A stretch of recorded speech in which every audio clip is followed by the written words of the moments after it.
Start பண்றேன் நல்ல புது அப்கமிங் டைரக்டர் ஷார்ட் ஃபிலிம் பண்ணிட்டு இருந்தாரு. பேரே வந்து அஸ்திரம் கொடுத்துருக்காரு. இந்த படம் உங்களுக்கு அடுத்த சினிமா கேரியருடைய பிரம்மாஸ்திரமா கொடுத்துருக்காரா? பிரம்மாஸ்திரமா கொடுத்துருக்காராங்கிறது மார்ச் 7ஆம் தேதி நம்ம ஆடியன்ஸ் அதை சொல்லிடுவாங்க. பட் எனக்கு என்னடான்னா, ஒரு நல்ல டைரக்டரோட ஒரு நல்ல கதையில நடிச்சிருக்கிற திருப்தி எனக்கு இருக்கு இப்போ.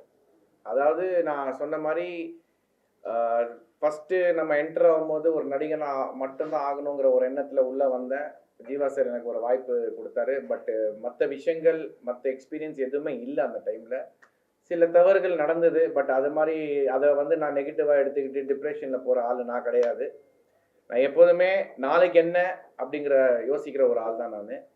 இப்போது வாரிசுக்கு அப்புறம் நான் கரெக்டாக நல்லபடியாக சூஸ் பண்ணி பண்ணணும் அப்படிங்கிற ஒரு எண்ணத்தில் இருக்கும்போது இப்போது துரை செந்தில் சார் டைரக்ஷனில் படம் நடிச்சிட்ருக்கேன்.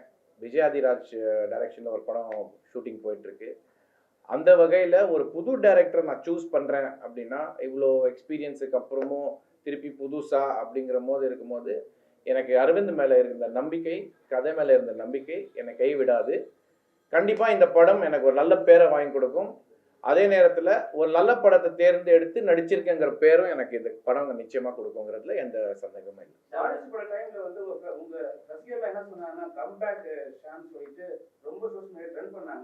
அந்த நேரத்துல வந்து உங்களுக்கு என்ன தோணுச்சு? ஏன்னா அதுக்கு முன்னாடி வந்து உங்களை வந்து யாரும் வந்து மேக்ஸிமம் பேசல.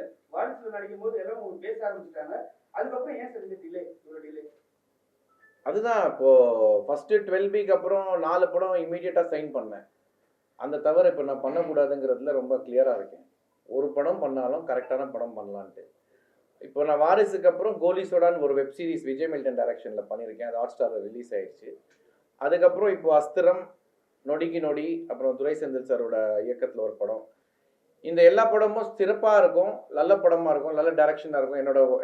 என்னோட ரோலும் என்னோட பெர்ஃபார்மன்ஸும் ரொம்ப நல்லா இருக்குங்கிறதுல எனக்கு எந்த நம்பிக்கை எந்த டவுட்டும் இல்லை. அதே நேரத்தில் தெலுங்குலையும் நடிக்கிறேன், கன்னடாலையும் நடிக்கிறேன். ஸோ இது வந்து போயிட்டு தான் இருக்கு.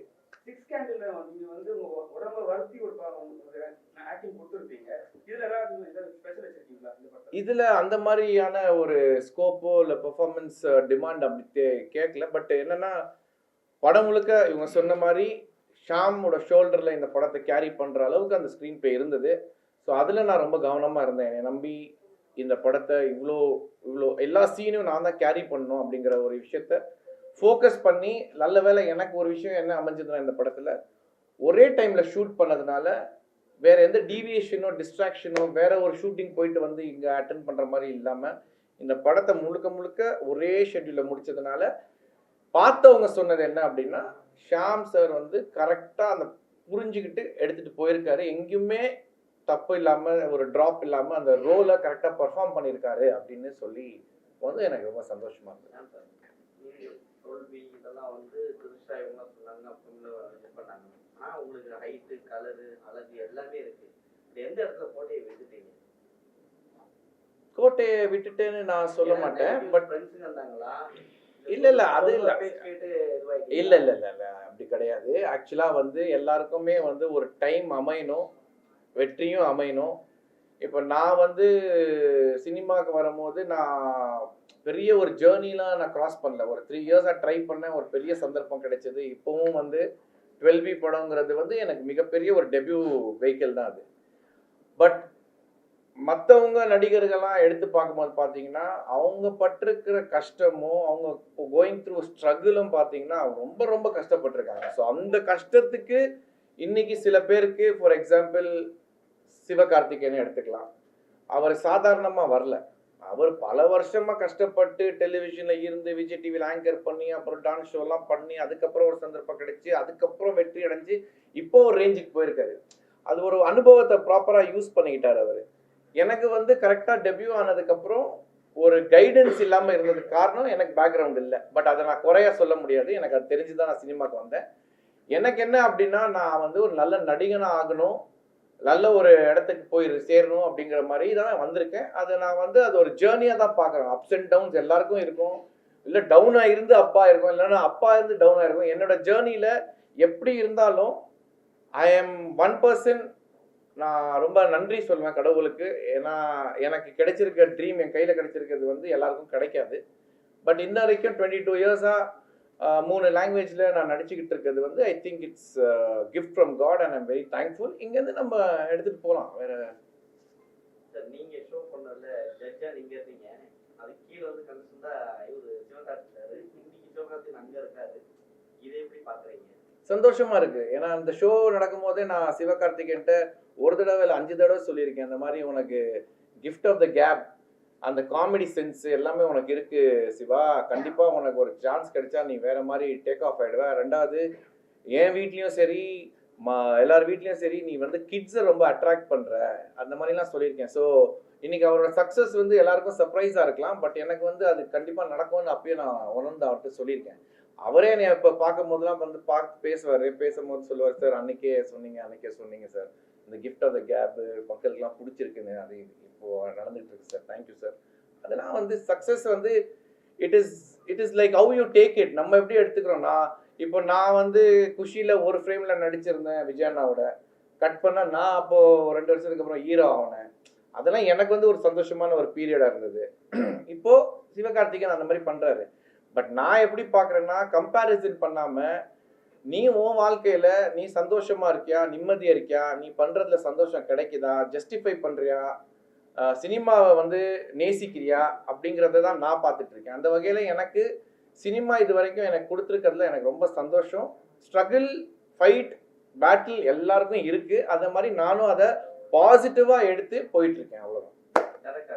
பண்ணாதீங்க, ப்ரொடியூசர் ரிலீவ் பண்ணுங்க, அவங்க பையனை கதையில் இறக்கிருக்கீங்க, அது ப்ரொடியூசருக்காகவா இல்லை பையனை போட்டே ஆகணும் ப்ரொடியூசருக்காகவா? இல்லை சார் வந்து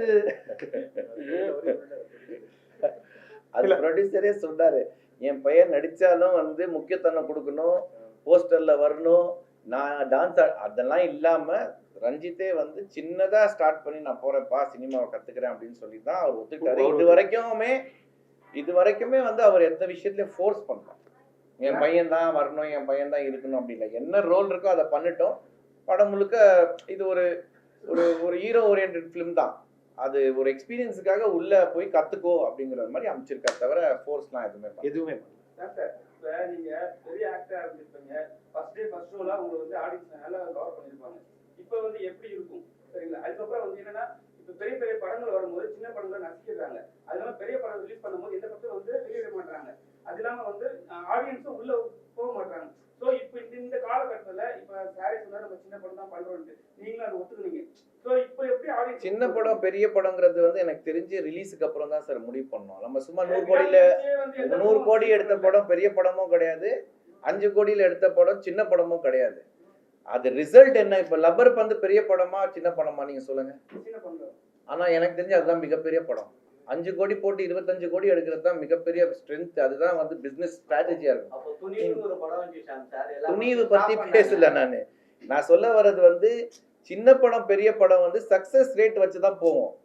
அதனால கண்டென்ட் ஜெயிச்சிருச்சுன்னா அது பெரிய படம். இன்னைக்கு வந்து லப்பர் பந்து வந்து மிகப்பெரிய படம். ஓட்டம் பார்த்தீங்கன்னா எல்லாம் ஓடணும்ல, ஓட்டம் பார்த்தீங்கன்னா எல்லாம் ஓடணும்ல. ஆமா, விடாப்பிச்சு ஒரு படம் இருந்துச்சு, எந்த படமும் வரவே இல்லையே, ஏன் அது சொல்லுங்க. அதுக்கு நான் ஏன் பதில் சொல்லணும்னு தெரியலையே. இல்ல நீ ஃபர்ஸ்ட் நீ ஒரு நிமிஷம், விடாமுயற்சிக்கும் எனக்கு என்ன சம்பந்தம்? இல்ல சார், நீங்க சின்ன படம் இல்ல, எது சின்ன படம் இல்ல? சின்ன படம் லப்பர் பந்து ஒரு சின்ன படம் இல்ல, அது வந்ததுக்கு அப்புறம் வெற்றி பெற்ற. அவரு சொன்னது வந்து பெரிய படம் சொல்லும் போது நான் அவர்கிட்ட என்ன கேட்டேன்னா, சின்ன படமும் பெரிய படம் நீ எப்படி வித்தியாசப்படுத்துவேன்னு கேட்டேன். எனக்கு தெரிஞ்சு சக்சஸ் ஆகுறது தான் பெரிய படம். சின்ன படம் இல்லையா? எல்லா படமும் ரேஸ்ல போயிட்டு அதுல வந்து ஜெயிச்சு வருது, ஓகே. அந்த வீக்ல வந்து அந்த படம் மட்டும் தான் ரிலீஸ் பண்ணாங்க, வேற எந்த படத்தையும் வந்து ரிலீஸ் பண்ண விடல அந்த சைடுல. அதுக்காக தான் இது மாதிரி சிச்சுவேஷன் நீங்க மாட்டீங்கன்னா என்ன பண்ணுவீங்க? படங்கள்லாம் அமுக்குறாங்களா இல்லையா, அதான் கேள்வி. நசுக்குறாங்களா இல்லையா சிறு படங்களுக்கு? பெரிய படங்கள் அப்படி ஒன்றும் நடக்கல சார். தளபதி படம் வரும்போது அவருக்கு தான் அந்த மாஸ் ஓப்பனிங் இருக்கும், அதே மாதிரி தலை வரும்போது அவருக்கு தான் மாஸ் ஓப்பனிங் இருக்கும். அந்த நேரத்துல ஒரு கஷ்டப்பட்டு ஒரு தயாரிப்பாளர் வந்து ஒரு 4 கோடி ஒரு படம் எடுத்ததை போய் அங்க போய் போட்டு நான் ஈக்குவலா ஓடுறேன் அப்படின்னு சொன்னாருன்னா அது தப்பான விஷயம். சார் அடுத்த வாரமே 10 படம் ரிலீஸ் பண்ணாங்க, சின்ன படங்கள் மட்டுமே.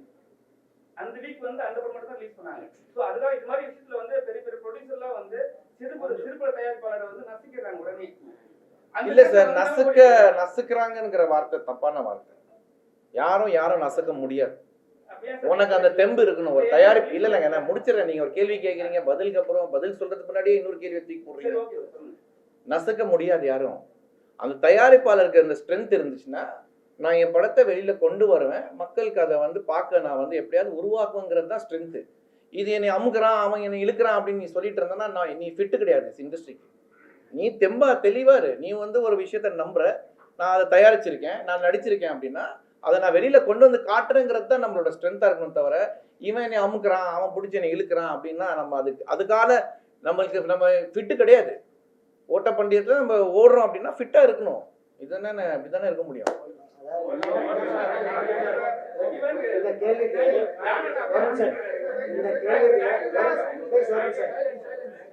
இந்த கேள்விக்கு ஒரு ப்ரொடியூசர் தான் ஒரு ஹீரோ பதில் சொல்லுங்க. நீங்க கேட்டீங்களா, அந்த கேள்விக்கு பதில் சொல்ல வேண்டிய இடத்துல நாங்க. ஏன்னா பேட்டர்ன் கிடையாது. அவங்க படம் முடிச்சிட்டாங்க, டேட் அவங்க பண்ண முடியாது. நாங்கள் தான் வந்து அதுக்கப்புறம் போஸ்ட் ப்ரொடக்ஷன் வேலையை முடிச்சுட்டு எல்லா பிரச்சனையும் சமாளிச்சுட்டு ஒரு விநியோகத்தில் வந்து நிற்கிறப்போ இந்த சிக்கல் ஏற்படும். நான் விடாமுயற்சியோட வரேன்னு சொல்லிட்டேன். உங்களுக்கு யாருக்கா தெரியுங்களா? நான் சொல்லுவேன், விடாமுயற்சியோட நாங்கள் வர தயார். நாங்கள் சின்ன படம் பெரிய படம் நாங்கள் பயப்படல, அவர் கூட நாங்கள் வரோம் அப்படின்னு நாங்கள் டேட் அறிவிச்சோம். எது நான் கேட்டது, எங்களுக்கு தியேட்டர் தர்றதுக்கு யார் இருக்கா? முதல் படத்துக்கு எங்களுக்கு முதல் ஷோ தரக்கூடாது. 6 மணி ஷோ 9 மணி ஷோ 150 தேட்டர் தரேன்னு சொன்னீங்களே, எனக்கு விடாமுயற்சியில் கொடுங்க, நான் ரிலீஸ் பண்ணுறேன். அதுக்கு யார் தரல? இந்த சினிமா இண்டஸ்ட்ரியில் இருக்கக்கூடிய விஷயங்கள் தான். எது நான் யாரையும் நான் குறிப்பிட்டுலாம் சொல்ல முடியாது. அப்போ சின்ன ப்ரொடியூசர் அதில் வர தயாராகிட்டாங்கல்ல. நீங்கள் கேட்டீங்களா 14ஆம் தேதி எப்படி 7 பேர் வந்தாங்கன்னு? 14ஆம் தேதி வருவாங்க, அந்த முன்னாடி தேதியில் வர முடியும். அவங்களுக்கு இடம் இல்லை, தரலைங்கிறப்போ அவங்க ரிலீஸ் வந்து இவ்வளோ தூரம் பாடுபட்டு 2 வருஷம் வேலை பார்த்துட்டு 2 வருஷம் வேலை பார்த்துட்டு கோடிக்கணக்கில் செலவு பண்ணிட்டு அவங்ககிட்ட கொண்டு போய் ஒரு ஷோக்கு அந்த படத்தை அடமானம் வச்சு வர முடியாது. அந்த பயத்துல தான் யாரும் ரிலீஸுக்கு வரமாட்டேங்கிறாங்க. தொடர்ந்து கண்டினியூட்டா இன்னொன்று என்ன பண்றாங்கன்னா, ஒரு படத்தை பெரிய படத்தை 15 நாள் ஒர்த்து பண்றாங்க, லாக் பண்றாங்க, யாருக்கும் இடம் தர மாட்டேங்கிறாங்க. அப்போ இந்த தருணத்துல ஒரு தயாரிப்பாளர் எப்படி துணிச்சு வருவாங்க? நான் வட்டி வாசிக்கு வாங்காம சொந்த காசை போட்டு வந்தங்காட்டி இவங்களோட மோதுறேன். வட்டிக்கு வாசி வாங்கினவங்க தள்ளிட்டு போயிடுறான். வர 10,000 5,000 போயிடுவேன் பயந்துக்கிட்டு தான் வெளியே போறாங்களே தவிர அவங்கள கண்டு பயந்தல்ல. இதுதான் வந்து சினிமா. அந்த சினிமாவுக்கு சப்போர்ட் பண்ணலாம்.